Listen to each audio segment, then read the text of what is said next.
Hi, everyone, and welcome to the Nick Valin Show, second podcast. I want to thank you all for listening, and for your support. A couple things I wanted to talk about. First thing I actually want to talk about real quickly. The very first podcast I did was, kind of just I talked about some topics. I talked about, higher education because it's something I feel strongly about. But the bulk of my podcast is going to be centered around, comedy and, occasionally discussing pertinent topics, politics, all sorts of stuff. There's gonna be lots of different things that we talk about. The main thing about this podcast I'm starting here is mostly going to be comedy related. So yes, it is mostly going to be comedy on there for you. Hey, look at that! Haha, got some drum roll. I would love to make a witty joke here, but I'm not that talented.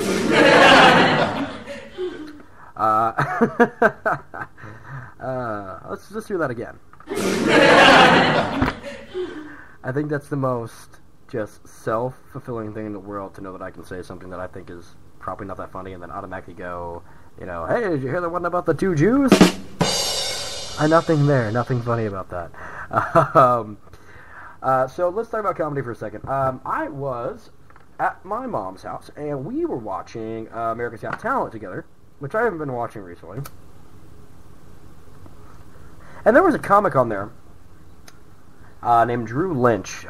Drew Lynch is a finalist this year in America's Got Talent, and what the cool thing about Drew Lynch is he has a severe speech impediment, a severe stuttering issue. And you got to kind of think that if it's a severe stuttering problem, that's really going to inhibit someone from any type of public speaking or anything like that. And but no, he was hysterical. If you haven't had a chance to watch America's Got Talent, obviously tonight's the finale, and I won't know, if you won or not.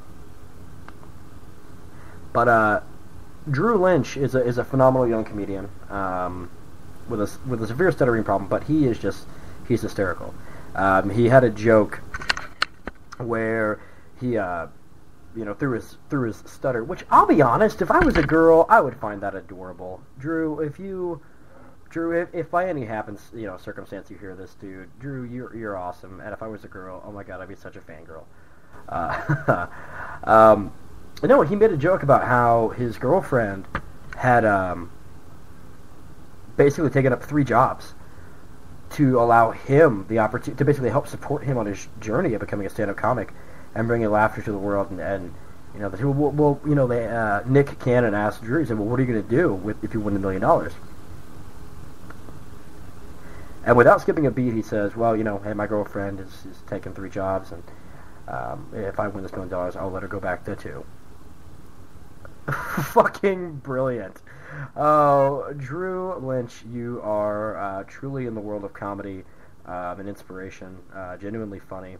And what I like about Drew the most, and this is the first time I've ever seen him, is that when he was on stage in front of the judges there, in Radio City, was he just had this childish, happy glow on his face. He was so ecstatic and so happy just to be on stage. And I think that's what most comics dream of, is just being able to be on stage and be happy. So definitely some props to Drew. I voted for him several times. So that's really cool. Want to talk about a couple things. In fact, I'm actually going to play a clip here pretty soon of the man who inspired me for comedy. Mr. Craig Ferguson, former host of the Late Late Show. So here in a minute, I'll play you a track, one of my favorite tracks from Craig Ferguson's recent special. I'm here to help. One thing I've noticed, I've been doing comedy for about 3 years now. Basically, I've been getting out to a local comedy club here, and doing stand-up. And I don't consider myself to be the best comic in the world. Obviously, that's just me tooting my own horn if I were to say, oh, I'm a great comic. 3 years, a lot of people say, oh, 3 years, man, well, you should be doing more stuff.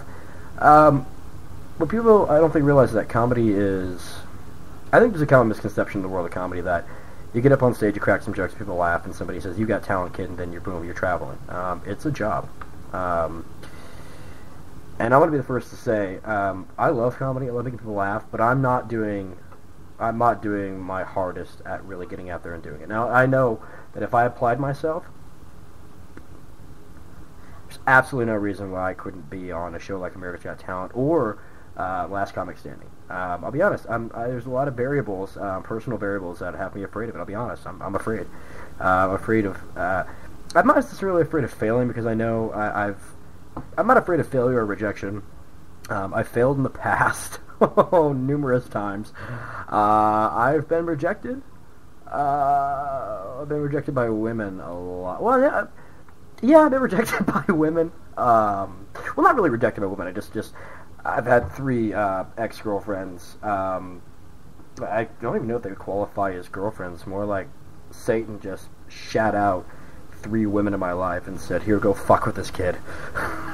He just sitting back in his, I don't know, his throne made of skulls in hell, going, "Excellent," or whatever fucking Satan does down there in hell. I don't know. He probably watches shitty access cable and tries to surf the web on dial-up. I don't fucking know what goes on in hell.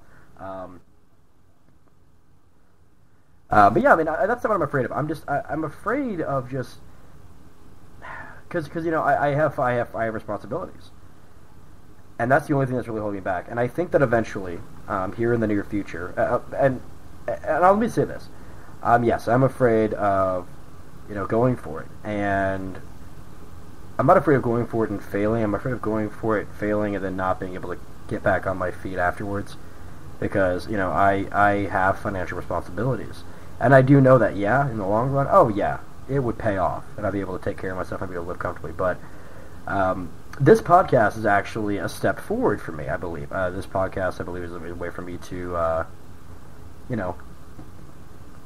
break through that. Hopefully get me going, because I love comedy. I love being on stage. I'm at home. I'm at home on stage. I love it. It's a blast. Craig Ferguson is one of my favorite comics. Really inspired me. I got the chance to see him live at the Orpheum Theater in Wichita for Hot and Grumpy Tour. A phenomenal experience. Would watch him on the Late Late Show. Everything about him.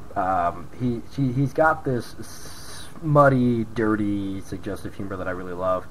But he also has this quirky, humor to him, which is nice.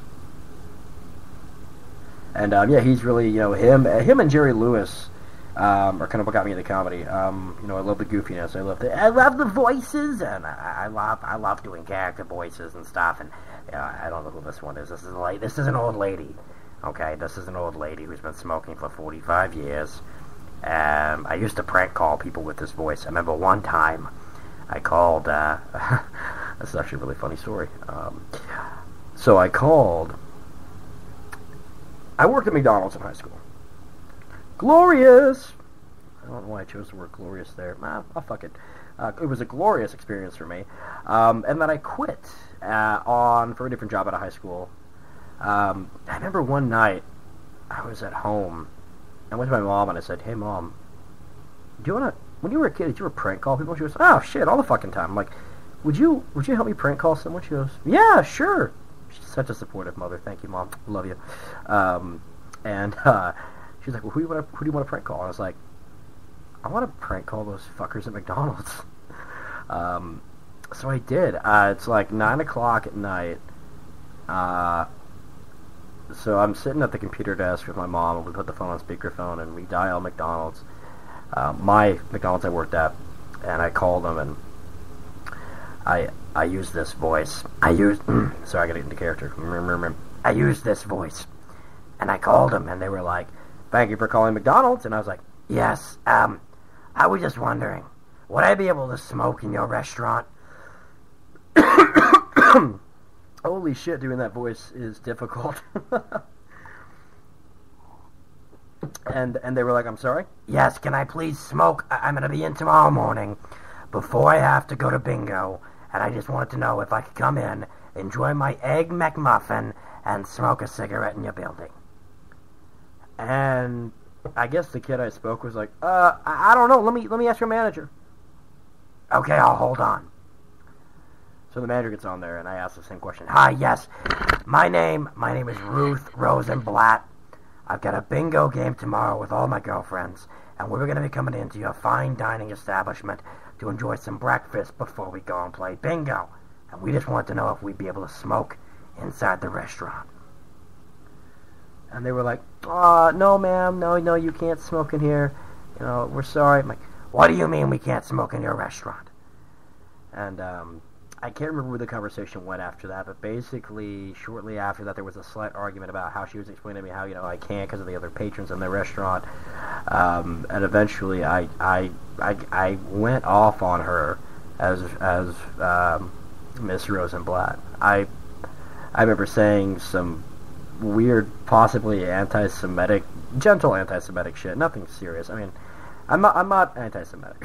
But no, I mean, I just went off on them, and they eventually hung up on me. And it wasn't the best crank call in the world, but it just was fun to call and use a voice and just mess with people. I remember one time I prank called I was with some friends, and I prank called Pizza Hut. Pizza Hut, and I called them twice. And the first time I called them, it was like, you know, hey, Domino's, how can I help? I'm like, yeah, do you guys do takeaway? I'm like, pardon me, takeaway. You mean like takeout? Yeah, takeaway. Yeah, we do. And I was like, oh, awesome, cool. What's 5 minus 4? See, that's the kind of gold I'm talking about here, ladies and gentlemen. That's the kind of gold I'm talking about. And called them back a little bit later with a slightly different voice, and I asked them if they deliver. And they said, of course, yeah, we deliver. I was like, awesome. So I would like to get a large hand tossed with pepperoni, onions, and liver. And we stopped. It was this really long, awkward pause, like 20 seconds. And he goes, I'm sorry, sir, liver? We don't do liver on pizza. And I was like, really? I thought you just said you deliver.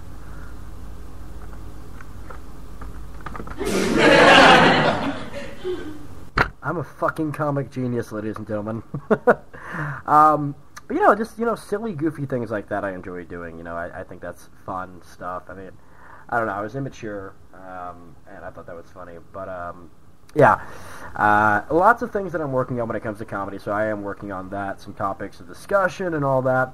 So, what I would like to do real quickly now is I'd like to play for you a sample from one of my favorite comics, possibly the best comic ever. I'm really kissing some hardcore ass right now, even though I know Mr. Ferguson is never going to hear this. Actually, I probably should spam him with this. No, he'd fucking get annoyed as shit.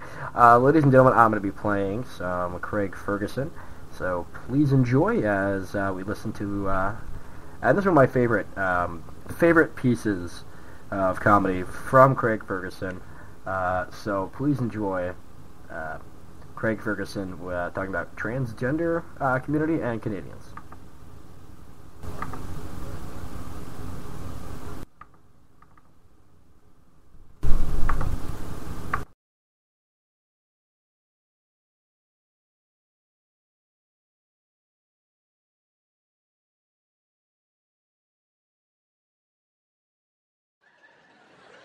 But that's all you can talk about. Nazis or Canadians. Apparently I can upset large groups of the community without even fucking knowing I'm doing it. I got into terrible trouble recently with the transgender community, who were very upset with me. They were, emails and tweets and letters to the show. They had this parade up to the show. I mean, fabulous parade. It looked great, but they were like and they were really mad at me, and I was like, well, fuck, I don't want to be hating on the transgenders, not at all. So, I got in touch with their chair, I got in touch with their chief, the chief transgender, Craig? Yes, their tribe, the transgenders. Hogagantaka Shoshone Waka.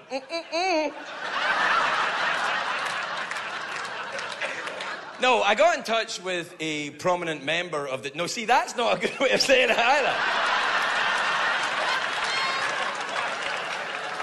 I don't even mean to do this? I got in touch with a well-respected figure in the transgender community. I'm like, what the fuck, man? Oh, I didn't say man. I said, like, what the fuck?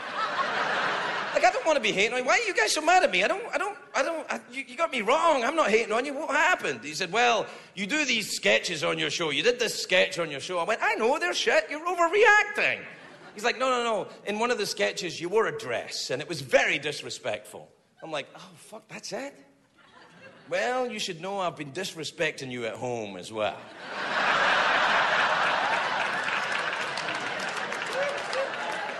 Actually, one night in Amsterdam in 1987, I was downright fucking rude to your entire community.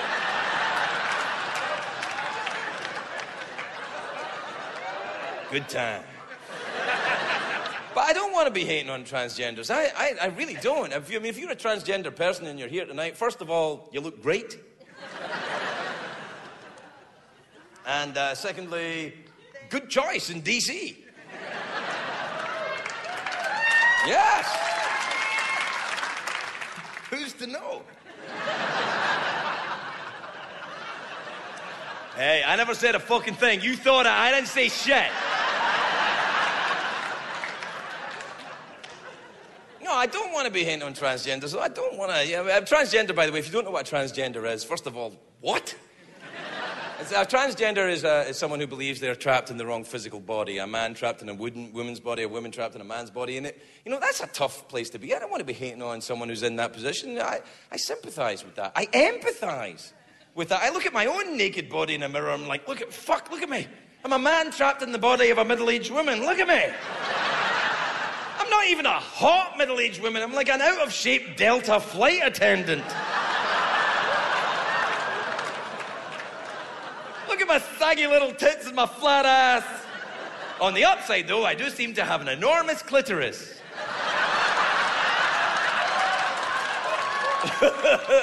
That's too much? All right, that's too much. All right. Well, we found the edge. You're right, that was too much. But while we're on the subject, is it clitoris or clitoris? Clitoris or clitoris? There's always a big argument in my house all the time. I'm like, clitoris, clitoris, clitoris, clitoris. I'm like, honey, why are we arguing about this thing? It doesn't exist. Oh, it's a fucking joke! It's a joke! Look at me! You think I don't know my way around a clitoris? Look at me! I spent half of my damn life doing this! Oh, God! I've been doing this around the world.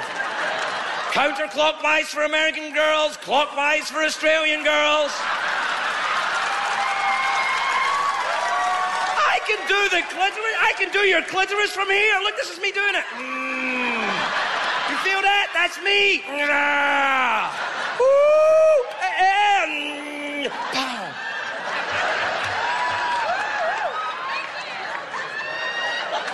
Craig, it's like you're a magician. Yes, it is.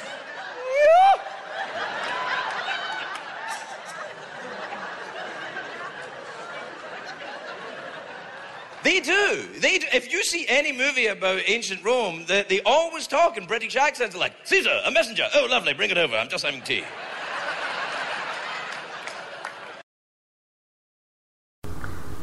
So that was one of my favorite selections from Craig Ferguson. Yeah, Craig Ferguson is a genius, and one of the reasons I got into comedy. And yeah, it's just he's hysterical. He's dirty, he's raunchy, he's raw, he's witty, he's smart, and he's fucking Scottish. I love. For me as a comic, an up-and-coming comic, and when I say up-and-coming comic, a lot of people think like, oh, you're where are you performing next? I've been performing at the same fucking local club for the last 2.5, 3 years, and I need to get the fuck out. I need to do more. That's something I'm working on, and that's why I love the idea of doing a podcast, because I can get my shit out to the masses. So please, people, I'm a bit of a narcissist, so please, love me. Love me. Like Jim Carrey. Oh, I can't even... sorry about that. Like Jim Carrey, and And Cable Guy, you know, just pressing his bare teat up against the glass. Oh, Billy! Go ahead and touch it, Steven. It's just skin. Silence of the Lambs! I'm like that, man. I want to put my shit out there. So guys, I wanted to cut this podcast a little bit short because I have some other stuff I have to attend to, but I really appreciate you guys taking the time to listen to this. I'm going to do these as daily as possible. I'm also going to be trying to get back into my vlogs. I've just been super busy, but with the podcast, I can put these out a little bit quicker than my videos, simply for the fact that when I do a video, obviously I have to edit it, and sometimes editing can take a while. I used to be able to put 2 or 3 videos a day, but with my work schedule and me trying to get back to school and all that, takes me a little bit longer to edit my videos. But the podcast, it's me. I'm just gonna talk and get some stuff off my chest and make some tell some funny stories and witty stuff. So yeah, I appreciate you guys listening. More podcasts to come on the Nick Valin Show. Thank you so much for listening, and I hope that you guys have a fantastic day or morning, afternoon. And this is I don't have a sign off yet, so I'm just gonna say I'm gonna head out, and I thank you guys so much for listening to the Nick Valin Show. Thanks, guys.